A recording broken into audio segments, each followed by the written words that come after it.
we still have adequate global supplies of soybeans.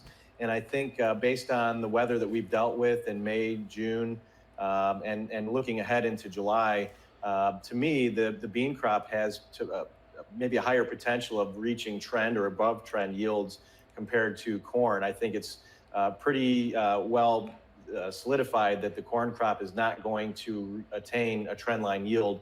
Most of the estimates I'm hearing are in the low to mid 170s, maybe 172 to 174 bushels per acre on corn. But I think soybeans still have that potential to reach trend or higher. Well, and we'll get into what we should watch in that upcoming USDA report next week. But right now, is the focus still weather, Tommy? I mean, we've seen some rains, but rains miss other areas of the Corn Belt. It's never going to be perfect everywhere. What's interesting about this year is the fringe acres, everywhere but the I states, are actually doing very well. Kentucky, Tennessee, up in the Dakotas, there's pockets of trouble everywhere. And I can't remember a year where everything was perfect. And I can't remember a year where everything was just like some other analog year. I know everyone's trying to compare this to 2012. How about we just compare it to 2023? That's what year it is.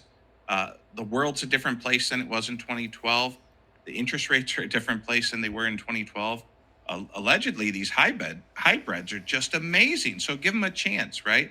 Let's see what, if we were going to stress a crop out, let's see if these rains could help them. I don't doubt that we're not at that corn yield.